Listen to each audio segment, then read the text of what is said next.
네, 저희 예배 시작하겠습니다. 예배하기 전에 기도부터 드릴게요. 하나님 아버지 감사합니다. 오늘 이렇게 주님이 이 자리에 모여서 아버지 기도하게 하심에 감사합니다. 예배하게 하심에 감사합니다. 아버지 모든 짐 내려놓고 하나님한테 온전히 예배드릴 수 있게 도와주시고 아버지 이 찬양이 하나님이 드리는 온전한 찬양이 될 수 있게 도와주시옵소서. 예수 믿겠습니다. 아멘.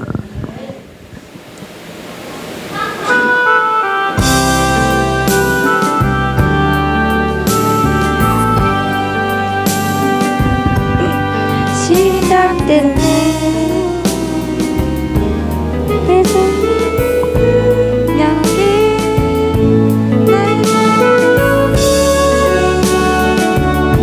새롭게 하네. 자유하네.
하심을 감사합니다. 하나님 아버지, 이 영상을 통해서 아버지 하나님한테 말씀을 전하는 모든 백성들과 모든 성도들에게 하나님께 위로와 아버지 사랑의 말씀을 전해주시고 하나님께서 그 능하시고 능력이신 하나님의 그 능력을 아버지 느낄 수 있게 도와주시옵소서. 하나님 목사님 말씀에 아버지 저희가 기울일 수 있게 도와주시고 아버지 하나님의 그 말씀의 아버지 핵심이 무엇인지 하나님이 전해주는 말씀이 무엇인지 우리가 깨닫고 하나님한테 아버지 담당하게 서 있는 저희들이 될 수 있게 도와주시옵소서. 하나님 아버지 정말 아버지 저희가 아버지 고개를 숙이고 사는 사람들이 너무 많습니다. 하나님 앞에서 정말 크리스찬이라고 해서 아버지 고개를 숙이고 사는 사람들이 너무 많습니다. 하나님 아버지 저희가 정말 고개를 숙이지 않고 정말 하나님 안에서 아버지 고개를 들일 수 있게 도와주시옵소서. 하나님 아버지 하나님께서 아버지 능치 못할 일이 없으신 하나님이십니다. 하나님 아버지 이 정말 이 세상에서 아버지 힘든 세상에서 아버지 우리가 살아갈 때 하나님 아버지 하나님의 뜻이 무엇인지 저희가 잘 알 수 있고 잘 깨달을 수 있는 저희가 될 수 있게 도와주시옵소서. 예수님이 기도했습니다. 아멘.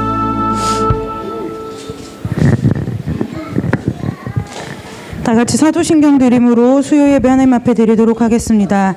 전능하사 천지를 만드신 하나님 아버지를 내가 믿사오며 그 외아들 우리 주 예수 그리스도를 믿사오니 이는 성령으로 잉태하사 동정녀 마리아에게서 나시고 본디오 빌라도에게 고난을 받으사 십자가에 못 박혀 죽으시고 장사한 지 사흘 만에 죽은 자 가운데서 다시 살아나시며 하늘에 오르사 전능하신 하나님 우편에 앉아 계시다가 저리로서 산자와 죽은 자를 심판하러 오시리라. 성령을 믿사오며 거룩한 공예와 성도가 서로 교통하는 것과 죄를 사하여 주시는 것과 몸이 다시 사는 것과 영원히 사는 것을 믿사옵나이다. 아멘. 우리 찬송 한 장 부르도록 하겠습니다.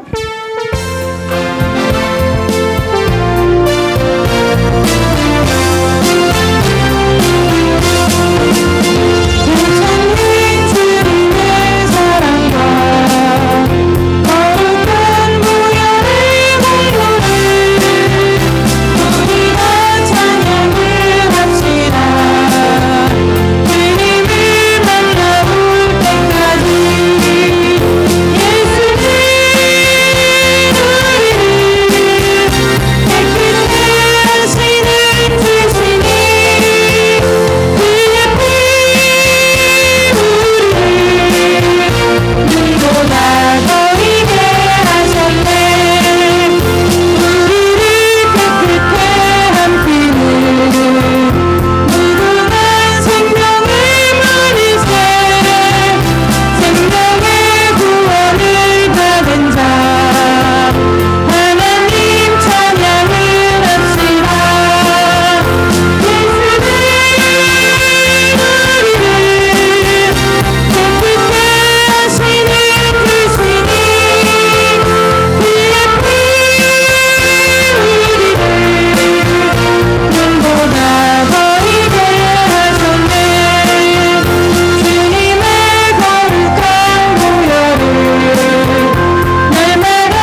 하나 부르고 말씀 보도록 하겠습니다.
시간에 기도할 때요, 우린 살아계신 하나님을 예배합니다.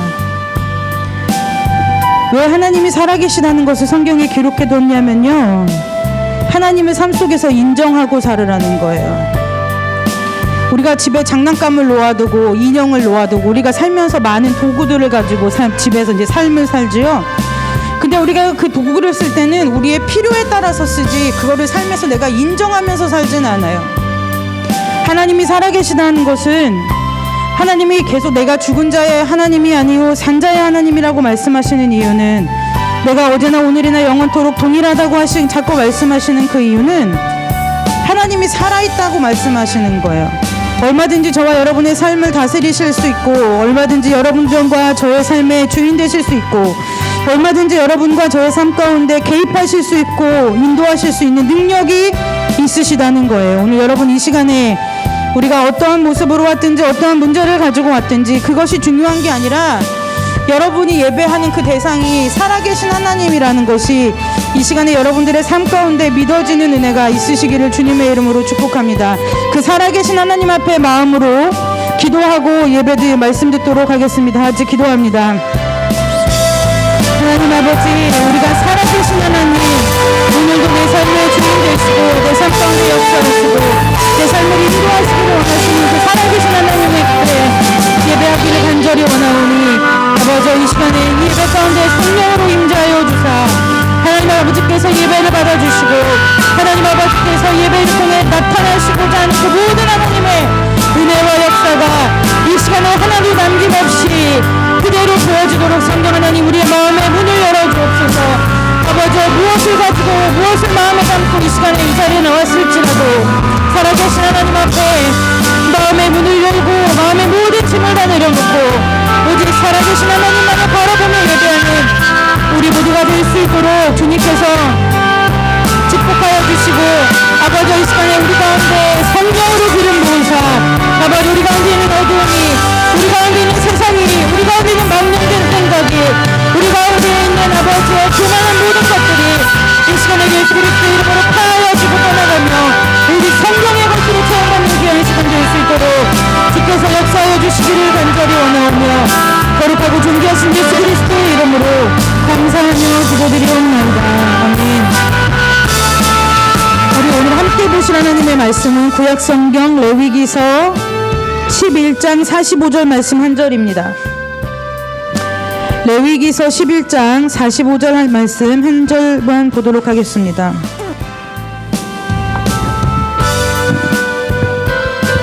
레위기서 11장 45절 말씀 한 절입니다.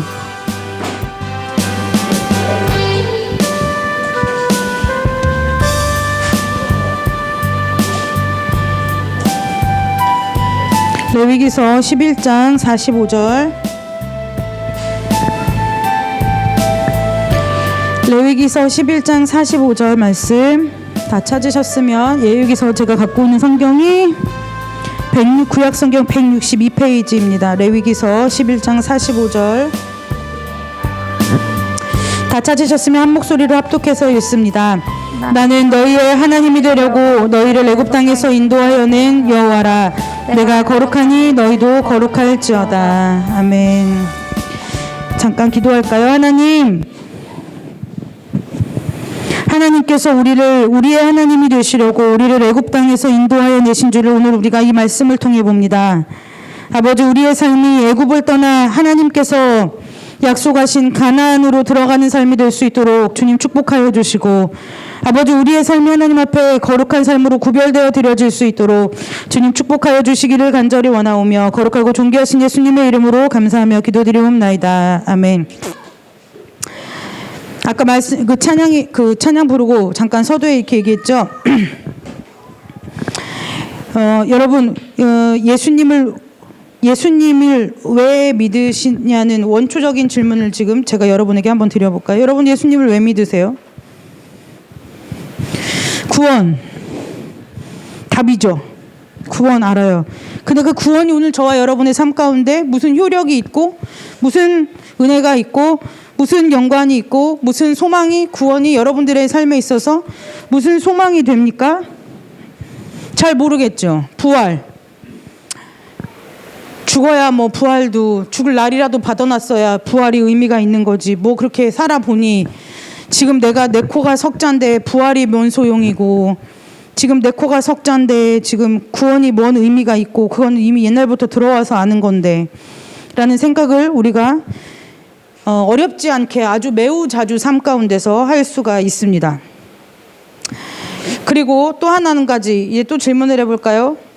어떤 사람은 평생 이 땅에 살면서 자기가 하고 싶은 거 하고 살고 싶은 대로 살고 그러다가 마지막에 중환자실에서 꼴깍꼴깍 숨이 넘어갈 때 예수님 영접 기도하고 돌아가 천국 가던데, 왜 나는 이 어려서부터 믿는 집안에 태어나고 어려서부터 예수를 믿게 돼가지고 이렇게 하지 말라는 것도 많고 죄라고 하는 것도 많고 그래서 살기 힘들게 살다가 이렇게 이 땅에서 살다가 이렇게 가야 되는 것인가에 대한 질문을 예수 그리스도를 믿는다고 고백하는 사람들이 심심치 않게 하게 되는 거예요. 하게 됩니다. 여기서 그 질문, 제가 지금 말씀드린 그 고민, 그 질문을 스스로에게 던져보지 않은 사람은 여기서 아마 아무도 없을 거예요. 네, 아무도 없을 거예요.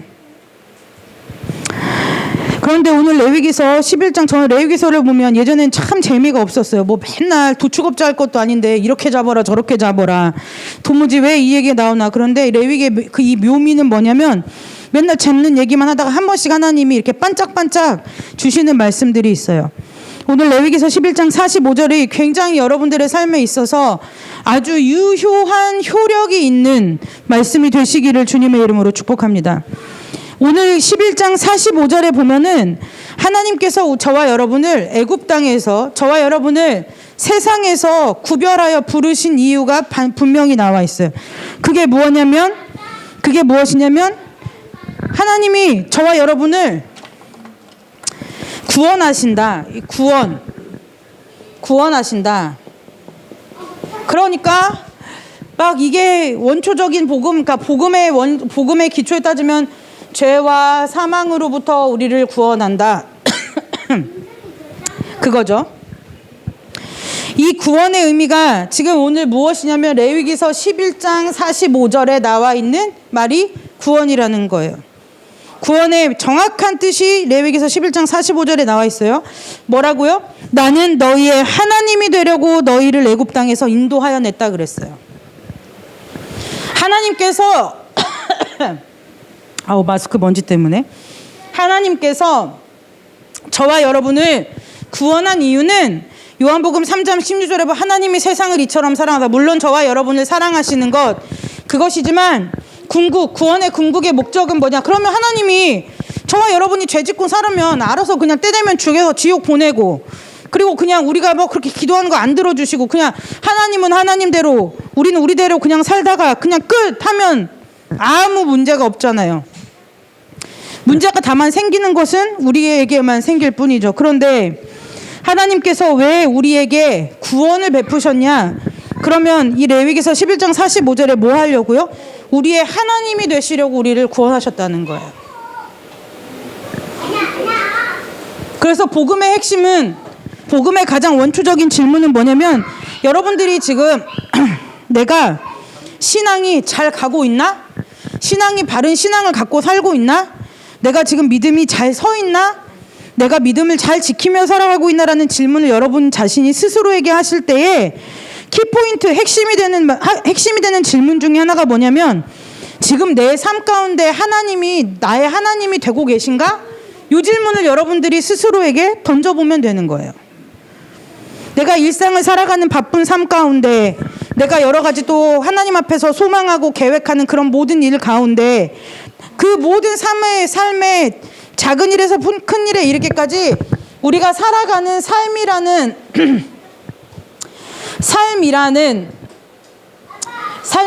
이 단어 안에 함축되어져 있는 모든 그 시간과 과정 속에서 하나님께서 나의 하나님으로서 지내고 계신가? 이거를 저와 여러분이 각자에게 스스로 질문해 봤을 때 내린 답이 저와 여러분의 신앙의 건강성을, 내 신앙의 바른 것을 어느 정도는, 전부라고 할 수는 없겠지만 어느 정도는 내가 가늠해 볼 수 있는 기준이 된다는 거예요.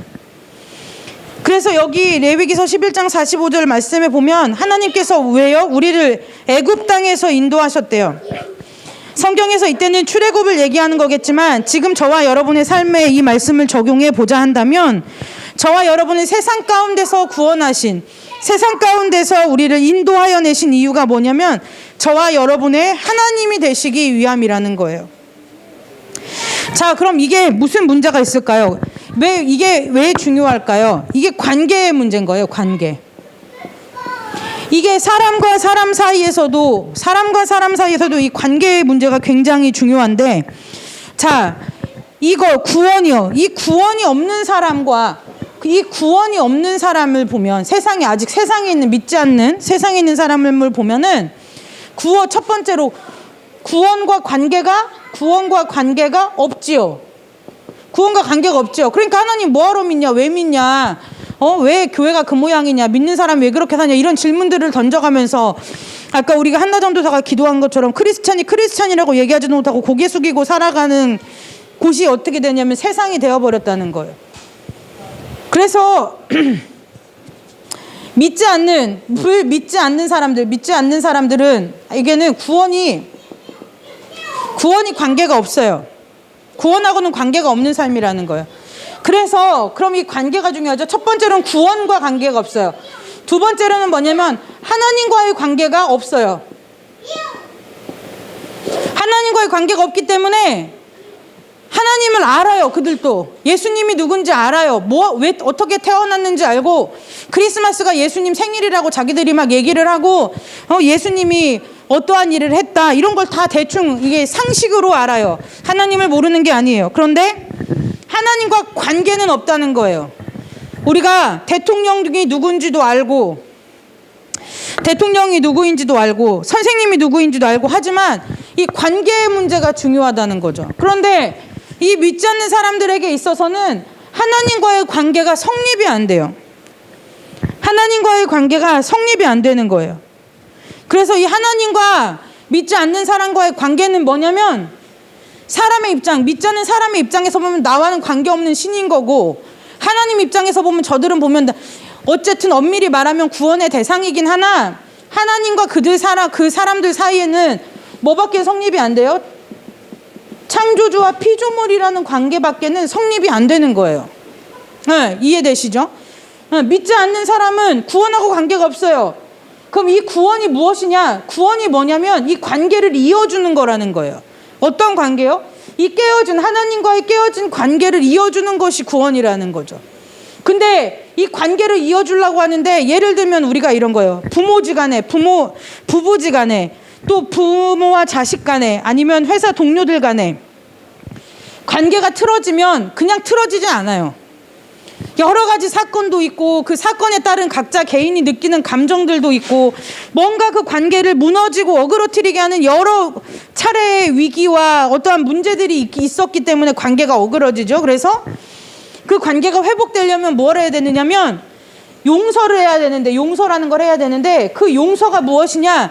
그 사람과 나와 이 관계가 깨어진 관계가 어그러지게 만든 그 원인을 제거하는 것, 이것이 용서라는 거예요. 그래서 이 관계는 이것이 뭐냐? 용서가 뭐냐? 내가 너 용서해 줄게. 너도 나 용서해 주라. 이게 용서가 아니라는 거예요. 용서의 첫 번째는 뭐냐면 저 사람과 나 사이 관계 사이에서 관계를 이렇게 망가뜨리는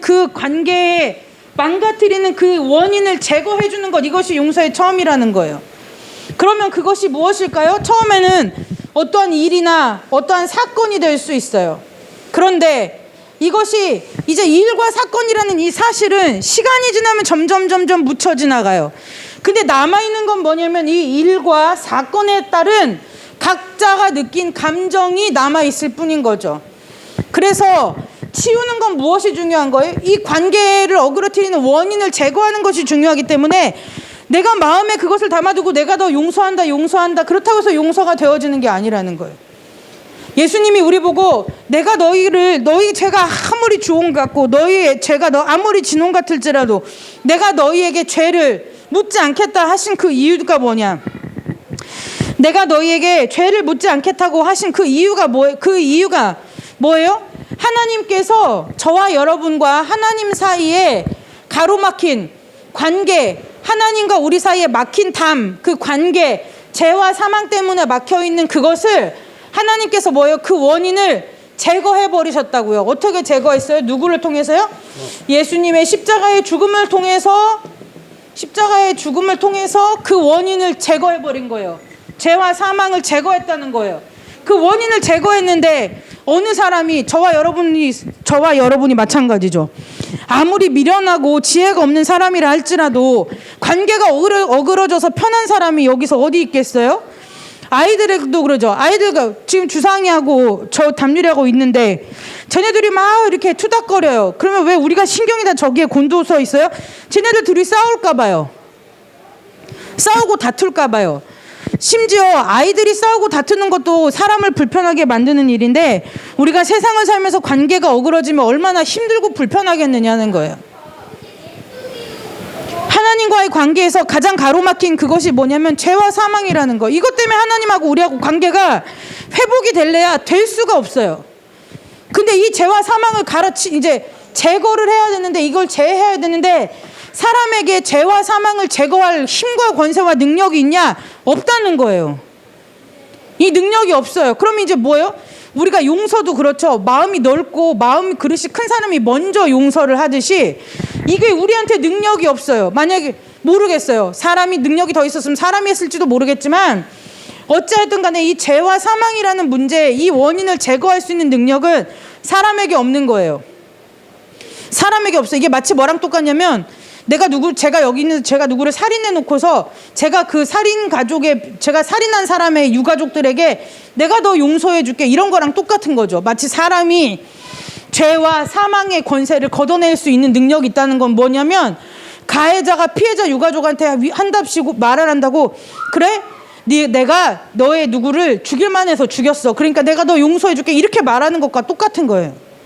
정말 그렇게 말한다고 하면 세상 사람들도 저게 인간이냐고 말하지 않겠느냐는 거죠. 그와 마찬가지로 죄와 사망의 권세를, 이 죄와 사망이라는 원인을 우리가 왜 제거할 수 없냐? 원인 제공자가 우린 거예요. 네, 아담이 먹지 말라는 것을 먹었고 하나님으로부터 자진하여 멀어졌고 그것으로 인하여 죄와 사망이 들어왔기 때문에 원인을 제공한 나는 용서를 받아야 되는 사람이지 용서를 할 자격이 없는 사람인 거예요. 근데 하나님이 크고 완전하시고 놀라우신 그 하나님이 우리 가운데 누구를 보내요? 예수님을 보내서 야, 내가 너희를, 그러니까 하나님이 이건 일방적인 은혜인 거죠. 일방적인 은혜예요.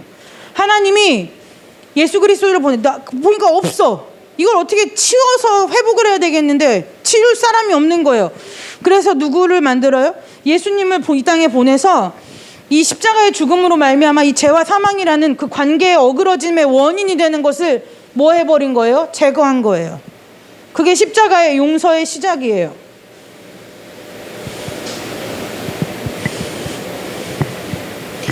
그게 십자가의 용서의 사랑. 그래서 결국은 구원이 뭐예요? 용서받은 거예요. 용서받은 거. 그래서 결국은 또 구원을 다른 말로 뭐 하면 뭐예요? 관계가 회복되어진 거죠. 그러면 여기에 믿지 않는 사람은 이런 삶을 살아요. 그러면 믿는 우리는 어떤 삶을 살아요? 그럼 우리는 이제 구원과 관계가 없는 사람이에요? 있는 사람이에요? 구원과 관계가 있는 사람이 된 거죠. 두 번째, 하나님과의 관계가 어떻게 된 거예요? 하나님과의 관계가 회복된 삶인 거예요. 그럼 하나님과의 관계가 회복된 게 뭐냐? 이거 플러스 창조주와 피조물의 관계는 당연한 것이고, 이거 플러스 뭐예요? 하나님과 나의 사이가 어떻게 됐어요? 하나님이 내 아버지가 되시고 내가 하나님의 자녀가 되는 권세를 얻는 것, 이것이 구원받은 사람의 그래서 특권이라고 얘기하는 거예요. 창조주와 피조물의 관계는 보편적인 은혜이고 보편적인 은총이에요. 그래서 다른 종교를 갖고 있거나 종교가 없는 사람이라고 할지라도 막연하지만 막연하지만 내 하나님을 주인으로서 모십니다. 이것이 아니어서 그렇지 뭔가 우리는 피조물이고 조물주가 그래서 믿지 않는 사람 대부분 뭐라고 얘기하냐면 조물주가 있다고 이렇게 믿죠. 조물주가 있기는 있는 것 같아. 내가 나이를 먹어갈수록 내가 삶을 살아갈수록 보면 분명히 이게 사람 살아가는 데 있어서 그냥은 아닌 것 같다고 얘기를 하는 거예요. 이거는 믿는 사람이나 믿지 않는 사람이나 보편적으로 적용되는 것이고 구원받은 우리에게는 어떠한 은혜가 더하여졌어요? 하나님이 아버지 되시고 내가 자녀가 돼서 하나님 나라를 유업으로 상속받는 그리고 세상을 다스리는 자녀가 되는 권세를 얻은 것, 이것이 우리가 믿는 저와 여러분의 삶이라는 거예요. 그런데 하나님께서 이것 하시려고 첫 번째로 하신 일이 뭐예요? 우리를 애굽 땅에서 불러서 빼냈다는 거예요.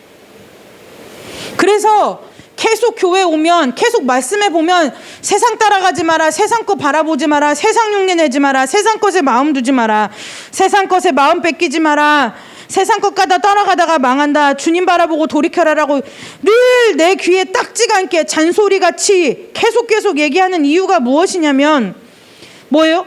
구원의 출발이 뭐라고요? 하나님께서 우리를 애굽 땅에서 인도하여 내신 것, 이것이라는 거예요. 내 삶이 이 땅에서 세상에서 우리가 육신의 장막을 입고 사는 동안에 이 땅에서 살지만 우리의 시민권은 사도 바울이 뭐라고 고백해요? 내가 이 땅에 살지라도 우리의 시민권은 하늘에 있다라고 고백하죠. 네, 시민권은 하늘에 있다고 고백해요. 미국 사람이 아무리 우리나라에 와서 국적을 받고 이민을 하고 살고 살아도 그 사람이 태어난 타고난 태생의 그 미국인의 뿌리라는 것은 변하지 않는다는 거예요. 우리가 아무리 외국 나가서 살아도 국적을 바꾸고 어디 나라 다른 나라에 가서 이민을 하고 가서 살아도 저와 여러분이 한국인이라는 그 정서적 뿌리, 그리고 육신적인 이 뿌리는 변하지 않는다는 거예요. 변질되지 않는다는 거예요. 이 얘기를 왜 하냐고요? 저와 여러분을 하나님께서 저와 여러분의 하나님이 되시려고 우리를 애굽 땅에서 인도하여 낸 이상, 우리의 시민권이 하늘로 옮겨진 이상 저와 여러분 애굽 땅으로 갈 수도 없고 가서도 안 되지만 애굽 땅으로 갈 수도 애굽 땅을 바라볼 수도 없는 존재가 되었다는 거예요. 하나님이 무조건 세상은 죄 가운데 있는 거야. 그러니까 하지 마라 그것이 아니라 지금 내가 너희를 세상 가운데서 불러서 광야길을 걷게 하든 이미 가나안 땅에서 세상의 것들을 무찌르며 하나님과 함께 사는 삶이 되었든지 간에 하나님께서 어쨌든 애굽 땅에서 세상에서 저와 여러분에게 발을 빼서 다른 길로 걸음을 옮기신 이유는 하나 분명하다고요. 뭐라고요? 우리의 하나님이 되시려고 한다는 거예요. 그래서 저와 여러분의 인생 가운데 하나님이 되시면 우리가 세상 가운데 마음 뺏길 일도, 세상을 부러워할 일도, 세상을 따라가고 싶은 마음도, 세상의 유혹도 아무 쓸모가 무용지물이 돼요. 효력이 없는 인생이 돼버린다는 거예요. 이렇게 말하죠. 출애굽한 백성들이 이렇게 말해요. 내가 그냥 애굽 땅에 있을 걸. 거기서는 이렇게 살지 않았는데 뭐 했다고요? 고기도 마음대로 먹고 부추도 먹고 마늘도 먹었다고요. 이럴 줄 알았으면, 내가 이렇게 광야에 나와서 고생할 줄 알았으면 내가 그냥 애굽 땅에서 노예로 살면서 그냥 먹고 싶은 거나 먹고 살겠다고. 근데 어떤 설교를 들어보니까 그러더라고요. 노예가 먹으면 뭘 얼마나 먹고 살면 뭘 얼마나 살았겠냐. 저는 지금 그 얘기를 하고 싶은 게 아니에요. 그랬더니 이 말씀에서 하나님을 주목하여 보자고요. 그랬더니 하나님이 너네 그래? 그럼 너네 애굽 땅으로 가서 고기 먹고 다시 나와 하시더냐는 거죠. 아니요, 그렇지 않았어요. 하나님이 이스라엘 백성들이 광야 생활하면서 목이 말라요, 뭐 고기가 먹고 싶어요, 뭐 배가 고파 죽겠어요, 뭐 이렇게 말씀하실 때마다 하나님이 그래 애굽 가서 먹고 와. 이 사람들은 늘 출애굽한 백성들은 뭐요? 내가 애굽에 있었더라면 뭐예요? 구원의 의미를 뭔지 모르는 거예요. 구원의 의미가 뭔지 모르고 그냥 애굽 땅에서 살 때 힘든 거예요. 내 일상이 힘들고 내 삶이 힘들고 그냥 매일 눈 떠봐야 노예 생활이고 맨날 흙 같은 거 갖다 주면 벽돌이나 굽고 살고, 그러니까 내 삶이 힘들어요. 그러니까 어제 들은 기억은 있어. 이스라엘 하나님, 야곱의 아브라함 하나님 들은 기억은 있어요. 그러니까 뭐예요? 기도하는 거예요. 기도. 이게 저와 여러분의 모습과 별반 다르지 않다고요. 어서 하나님을 듣긴 들었어요. 하나님을 알긴 알아요. 그러니까 기도는 열심히 해요. 근데 정작 그 하나님이 우리의 기도를 들으시고, 그래? 그래서 내가 너희의 하나님이 돼줄게. 내가 너의 하나님이 돼줄게. 내가 한나전도사의 하나님 돼주고 예은이의 하나님이 돼줄게. 그러면서 하나님께서 우리를 애굽 땅에서 인도하여 내고 나면 정작 우리가 하는 얘기가 뭐냐면, 아유 그냥 그 땅에 있을걸, 이 얘기한다는 거예요. 그러면 하나님이 그래? 그럼 너 애굽 땅 가서 고기 먹고 와, 애굽 땅 가서 물 마시고 와 하시지 않고, 출애굽한 이스라엘 백성들의 그 모든 필요와 그 모든 소원을 하나님이 반석을 쳐서 물을 내시든지, 하늘에서 만나를 내려주시든지, 하늘에서 메추라기를 내려주시든지 어떻게 하도록요, 이 사이에 고기가 껴서 이제 고기라고 하면은 질릴 만큼 하나님이 공급해 주시더라는 거예요. 공급해 주시더라는 거예요. 하나님은 철저하게 뭐예요? 하나님이 내가 너의 하나님 돼줄게. 그러면 그 말씀에 하나님은 책임지는 하나님이라는 거예요. 그래서 뭐예요? 어디 가서 하나님이 빌리게 하시지 않는다는 거예요. 그러니까 뭐 돈을 빌린다, 건강을 빌린다, 재산을 빌린다, 이런 말을 하는 것이 아니라 다시 저와 여러분을 세상 가운데다 가서 그것들을 얻게 하시는 하나님이 아니라는 거예요.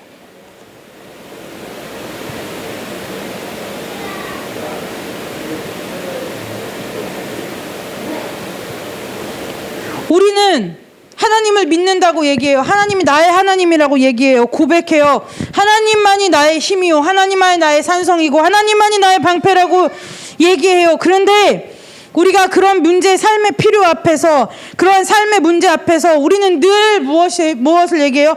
하나님 앞에 기도하면서 세상 가서 기웃거려요. 내 것이 뭐 나올 것이 없나. 하나님 앞에 기도하면서 하나님이 일하고 역사하시기 전에 내가 이미 이렇게 했던 이거 나의 경험이 더 빠른데 하나님 앞에 움직인다는 거예요. 하나님의 목적은 분명해요. 저와 여러분을 하나님께서 병을 고쳐주셨든지, 삶 가운데 기적을 베풀어 주셨다든지, 내가 어떻게 하나님 앞에 이런 복을 받았지, 내가 어떻게 하나님 앞에서 이런 은혜를 누리지라고 하는 그 어떠한 상황과 어떠한 그 문제 앞에서도 하나님의 목적은 변하지 않아요. 단 하나예요. 뭐요? 너의 하나님이 될 거야. 그거 하나예요. 하나님은 그거예요. 단순하시죠? 그래서 복음이 그렇게 어려운 게 아니라는 거예요. 복음이 어려운 게 아니라는 거예요. 목적이 분명해요. 저와 여러분에게 뭐 하려고요? 하나님 되려고요.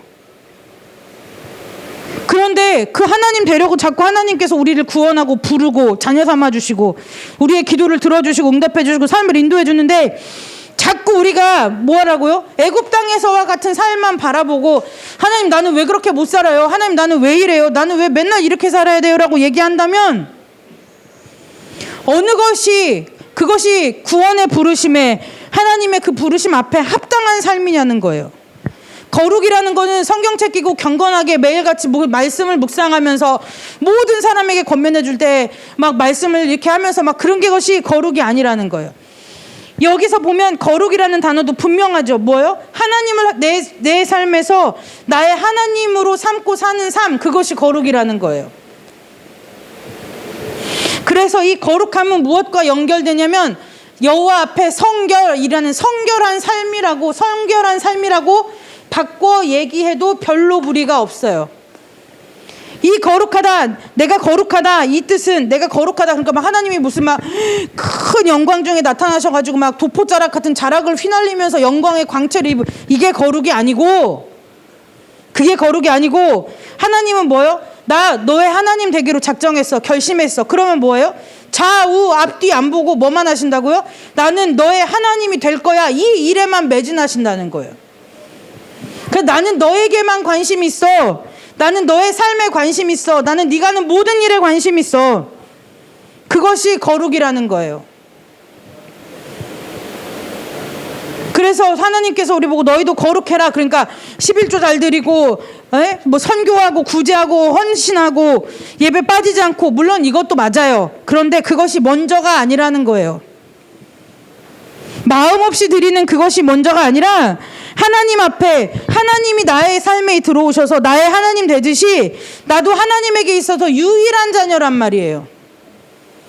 나의 자리를 누가 하나님 앞에 60억 모든 인구가 다 하나님의 자녀가 된다 할지라도 하나님께서 나에게 대해서는 only one, 유일하다는 거예요. 하나님도 저와 여러분의 각자의 삶에 유일하신 하나님이지만 하나님 입장에서 보면 저와 여러분도 only one, 하나예요. 누가 대체해 줄 수 없다는 거예요. 여기 서 있는 제가 살면서 하나님 앞에 영광을 돌려야 할 삶이 다르고 앉아있는 여러분 각자가 하나님 앞에 영광을 돌리며 살아야 할 삶의 모습이 달라요. 같을 수가 없어요. 능력의 높고 낮음, 지식의 많고 적음, 그 다음에 세상을 살아가는 그 지식과 교양이 많고 적음, 학력의 차이, 가진 것의 차이, 건강의 차이, 이런 것 때문이 아니라 그냥 저와 여러분은 하나님이 하나님의 형상을 따라 고유하게 지으셨기 때문이에요. 그래서 내가 구원받은 사람의 첫 번째 확신은 뭐냐면 내가 하나님 앞에 거룩하고 유일한 존재라는 깨달음이 있어야 되는 거예요. 그게 자존감이에요. 세상에서 말하는 것은 내가 얼마나 귀한 존재이고 내가 나 스스로를 아끼고 사랑하는 것이 자존감이라고 얘기하지만 그것을 뛰어넘어 성경에서 말하는 자존감은 뭐예요? 내가 하나님 앞에 오로지 하나 유일한 존재라는 거예요. 그래서 나와 같은 삶을 사는 사람도 이 세상에 나 하나밖에 없고, 그래서 나와 같은 삶을 살아서 하나님 앞에 영광 올릴 수 있는 사람도 이 세상에 하나님 앞에 나 하나밖에 없다는 거예요. 옛날 어른들이 그죠? 10손가락 깨물 안 아픈 자식 없다? 그거 뻥이에요. 10손가락 깨물면 덜 아픈 자식 있어요. 그게 왜 그럴까요? 부모가 자녀를 사랑하지 않아서요? 그렇지 않아요. 아이에 맞게 아이마다 사랑을 하는 포인트가 달라요. 왜냐면 아이의 기질이 다르기 때문이죠. 기질에 따라 어떤 아이는 나랑 그렇게 별로 말하지 않아도 잘 마음이 맞고 마음이 가고 마음이 의지가 되는 자녀가 있는가 하면 어떤 아이는 하나부터 열까지 다 잔소리를 해야 되고 다 하나부터 열까지 시시콜콜하게 챙겨줘야 되는 자식이 있어요. 그 사랑의 표현 방법이 다른 거예요. 그것이 성경적 자존감이 세워지지 않은 사람은 늘 뭐라고 얘기하냐면 엄마는 아빠는 누구만 이뻐해. 엄마 아빠는 내가 자랄 때 이러한 차별을 받아왔어. 차별이 있어요. 하나님이 차별하시잖아요.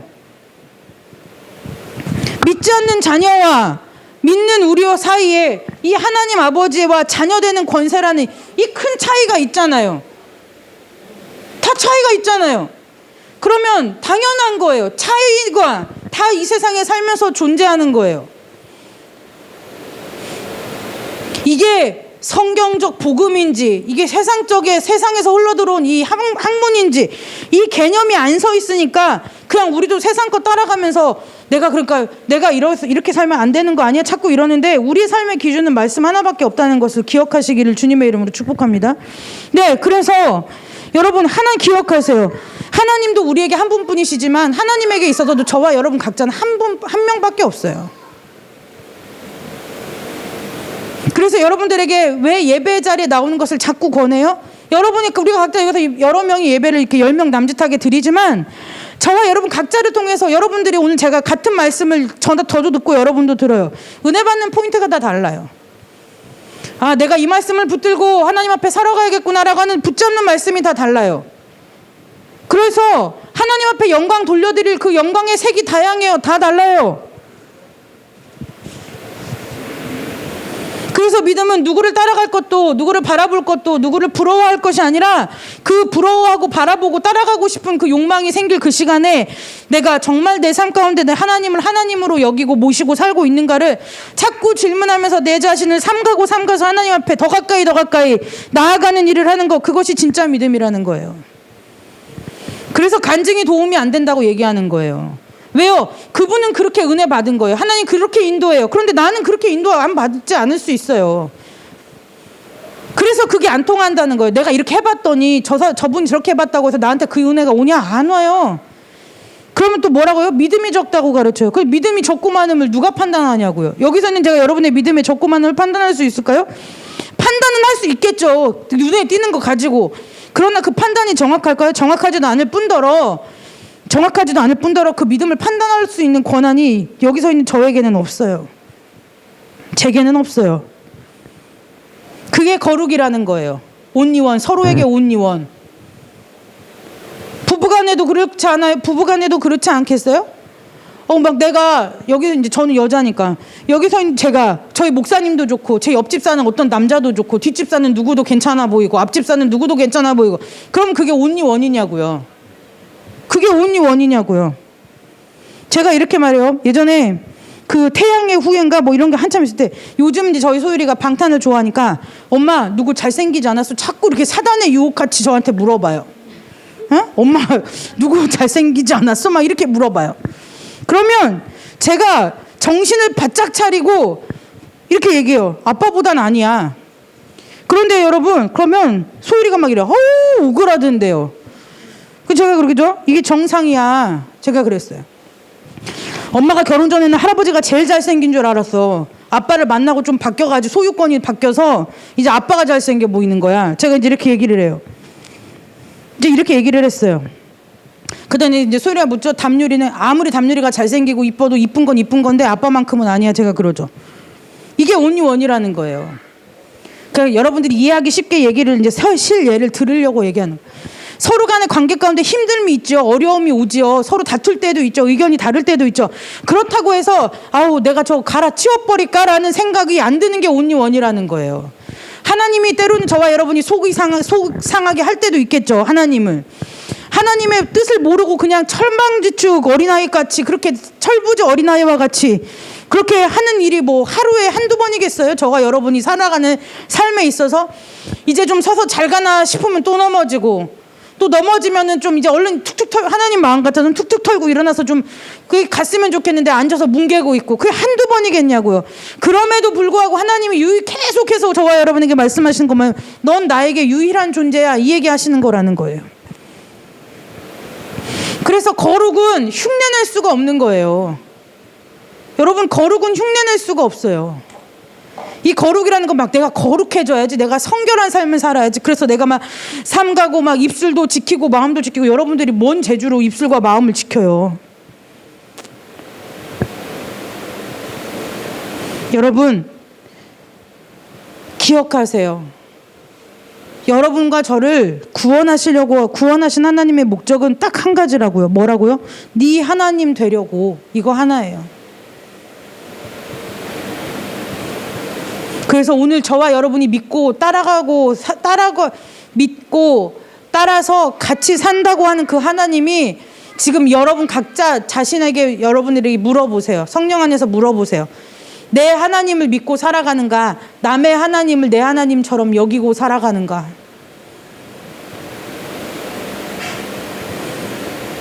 내가 아무리 내 자신을 봐도 믿음이 너무 부족한 것 같아.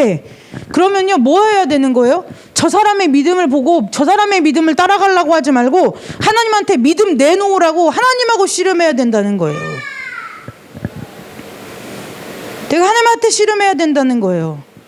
하나님 내가 기도할 거 많은데 요즘 기도가 안 돼요?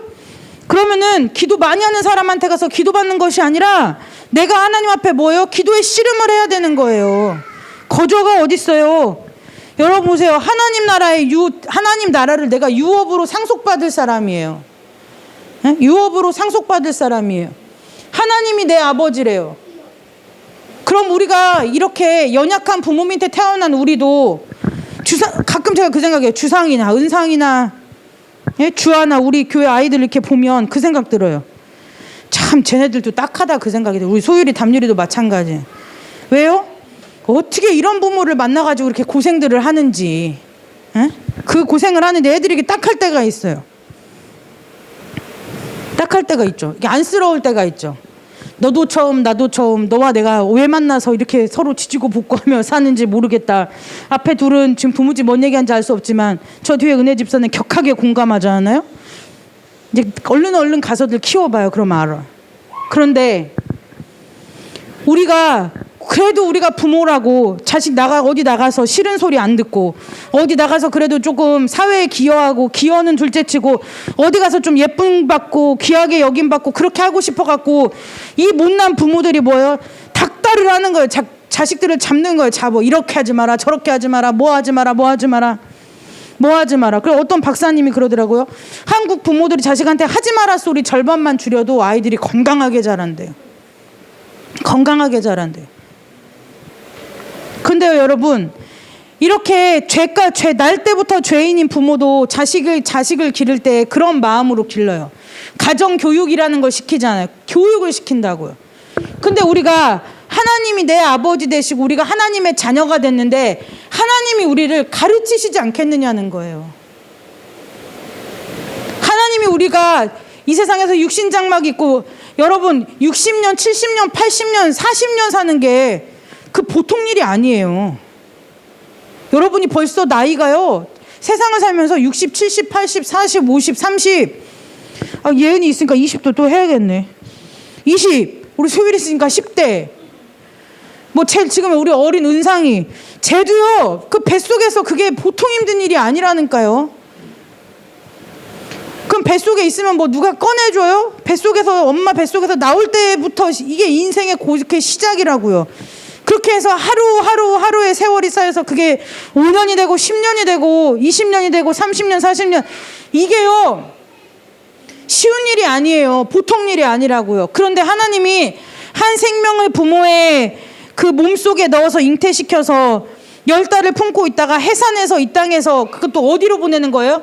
막 하나님의 보호하심만 가득한 천국으로 내보내는 것도 아니고 죄가 가득하고 사망이 그득한 그래서 뭐요? 공중 권세 잡은 마귀들이 다스리는 세상 가운데 내 자녀들을 내보내니 하나님의 심정이 오죽하겠느냐는 거예요. 그러니 하나님이 우리 인생 가운데 개입하시지 않겠느냐는 거예요. 간섭하시지 않겠느냐는 거예요. 하나님 우리를 가르치시려고 하지 않겠느냐는 거예요. 그거 하고 싶으셔서 기도의 자리로 부르시고 예배의 자리로 부르시고 그거 하고 싶으셔서 삶 가운데 어려움 통해서 깨닫게 하시려고 하고 자꾸 가르치시려고 하는 거 아니냐는 거예요. 왜요? 살려야 되니까요. 그냥 내버려 두면 죽으니까요.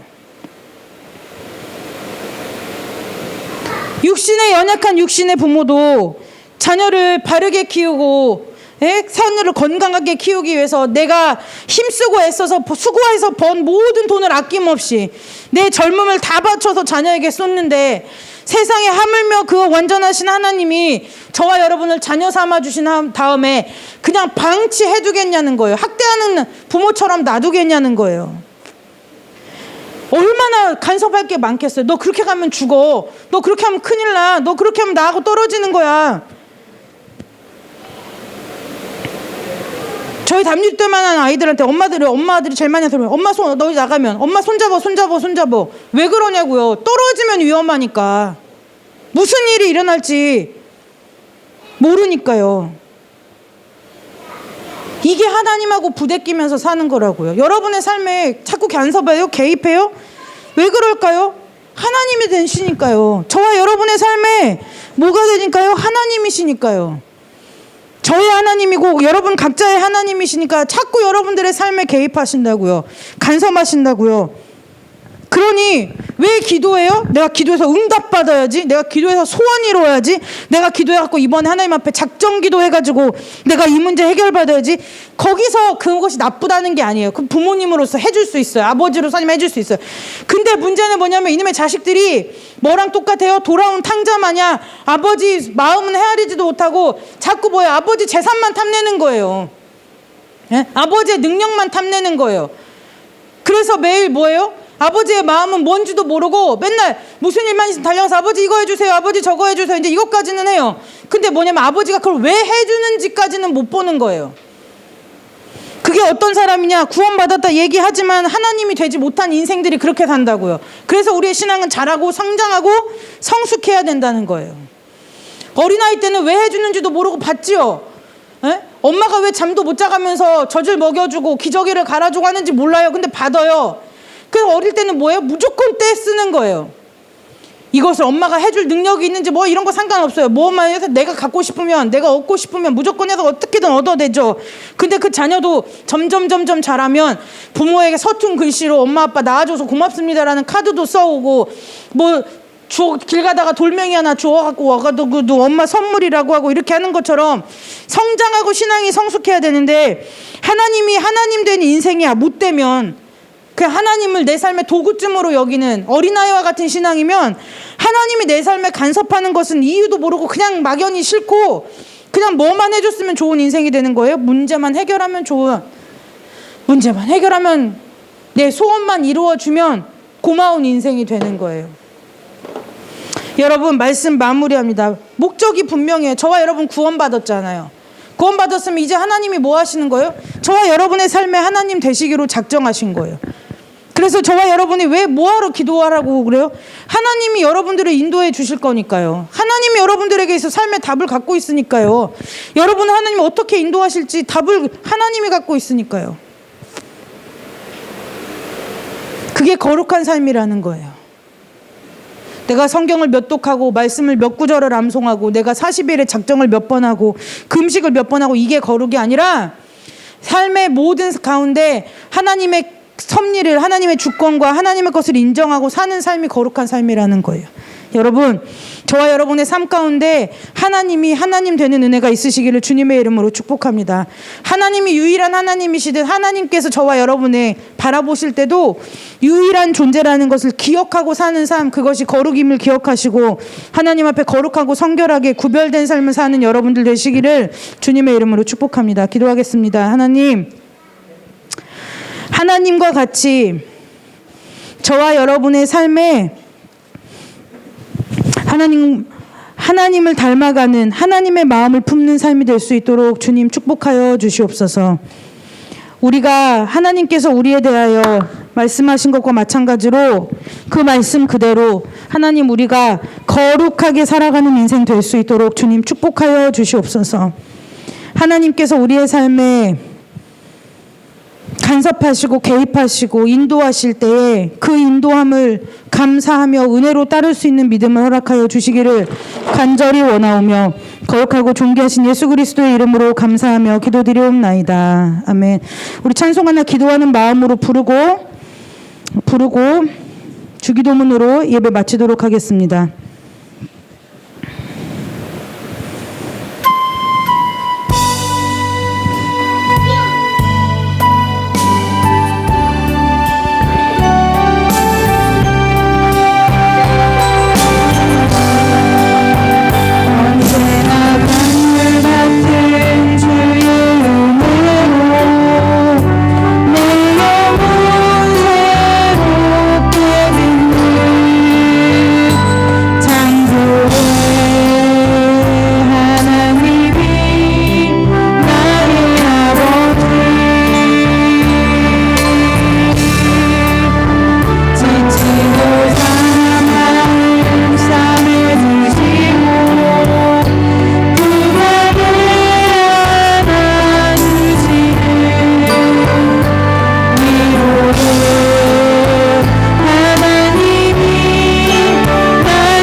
2주 전에 제가 6살짜리가 내림굿을 받는다고 해서 기도해주고 왔어요.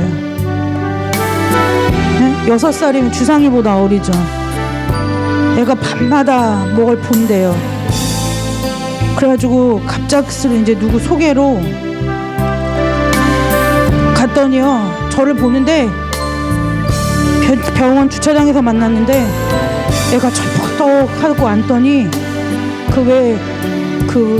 우리나라 이 전통 음악 보면은 그 한풀이 하듯이 앉아가지고요, 애가 옛날 어르신들 이렇게 돌아가시면 집에서 곡을 했어요. 곡소리 내듯이 바닥을 치면서 애가 무슨 70, 80 먹은 할머니 마냥 울어대고 있는 거예요. 가까이 가려고 하니까요, 가까이를 못 오게 해요. 가까이만 가려고 하면 자지러지는 거예요. 계속 기도했어요. 기도하다가 애가 애를 잡겠더라고요. 그러니까 이제 애기 엄마가 혹시 이제 자기 집으로 좀 가줄 수 있냐요. 그 어떻게 거기서 어쨌든 주차장에서 만났으니 뭘 어떻게 할 수가 없어요. 그래서 갔어요. 가지고 막 기도했어요. 예수 이름으로 내쫓은 게 아니라 불쌍한 거예요. 6살짜리가 뭘 알아서. 그러니까 믿지 않는 아버지, 믿지 않는 부모, 믿지 않는 아버지가 미치겠는 거죠. 미치겠는 거예요. 그래서 어쨌든 간에 복음을 전하고 이제 이 아이를 이제 기도해서 이제 기도했어요. 그 아이가 갑자기 이제 언제 그랬냐는 듯이 괜찮아졌어요. 이제 얘기를 했어요. 예수 믿어야 산다. 예수 믿고 이거 고쳐야지 이거 어떻게 살려고 그러냐. 그러니까 엄마를 영접 기도를 시키려고 하니까요, 이 엄마가 예수 소리를 못 하는 거예요. 예수 소리를 못 해요. 그냥 벌벌벌벌 떨어요. 그러더니 뭐라고 하냐면, 아까 우리 애기 기도해 줄 때는 별로 무섭지 않았는데 나 왜 이 얘기를 하니까 이렇게 무섭죠? 그러면서 뭐라고 얘기하냐면 못하겠다는 거예요. 그래서 시키려고 하다가 못하고 그냥 왔어요. 여러분, 우리가 그냥 예수 이름 우리는 그냥 아무 때나 부르죠. 주여 주여, 그냥 힘들어도 주여, 그냥 어려워도 주여, 주여 이름 주여 주여 마음대로 부르니까 그게 정말 마음대로 부를 수 있는 이름 같죠? 그렇지 않아요. 그 이름을 부를 수 있는 게 얼마나 큰 은혜인 줄 아세요? 저는 여러분들이 그 이름을 부를 수 있는 그 은혜, 그 자녀된 특권을 누리는 삶을 사시기를 주님의 이름으로 축복합니다. 오죽하면 성경에 주의 이름을 부르는 자마다 구원하겠다고 하겠어요? 근데요, 그 아이도 못하고 엄마도 못하는 거예요. 자기가 섬기던 신이 노할까봐 못하겠대요. 제가 그래서 나오면서 예수 믿기로 작정하고 교회 교회 다닐 거면 연락하고, 혹시 아이가 다음에 또 이런 일이 있어도 내가 해줄 수 있는 것이 없으니, 예수 믿지 않고는 해줄 수가 없으니 그냥 예정된 스케줄대로 그걸 받으라 그랬어. 나 어떻게 해줄 수가 없다.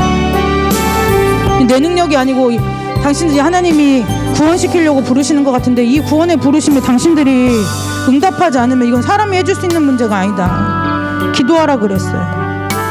여러분, 때가 악하니까요, 어린아이들도 만만치 않아. 사단이 그냥 놔주질 않아요. 자꾸 넘봐요. 여러분들에게 겁을 드리고자 말씀드리는 것이 아니라, 정말 말씀드리고 싶은 건, 우리가 예수님을 아버지라고 부르고 힘들 때마다 그 이름 한 번 부르는 게 얼마나 큰 은혜인지 우리가 함께 알자고 얘기하는 거예요. 여러분, 삶 가운데 주의 이름 부르셔서 구원받으시기를 주님의 이름으로 축복합니다. 그 은혜가 얼마나 크고 감사한 것인지를 날마다 삶 가운데 깨닫는 은혜가 있으시기를 주님의 이름으로 축복합니다. 다 같이 저 머리에 각자 손 얹으세요. 제가 일일이 시간 늦어서 못하니까. 하나님, 이 시간에 모든 어둠이 떠나가는 역사가 있게 하여 주옵소서. 근심보다, 우리의 염려보다, 우리가 가진 문제보다, 우리가 처해 있는 상황과 환경보다 하나님이 크고 온전하심을 신뢰할 수 있는 믿음을 이 시간에 각자의 심령 가운데 부어 주옵소서. 연약한 육신을 고쳐주시고, 우리의 아버지와 무뎌진 하나님 아버지를 향한 그 마음들이, 굳어진 마음들이 재하여지는 역사가 있게 하여 주옵소서. 아버지와 주님, 우리의 연약한 육신을 치료하여 주시고 고쳐주시며, 우리의 상한 심령을 이 시간 주여 만져주셔서 아버지의 심령으로 회복되는 은혜가 있게 하여 주시옵소서.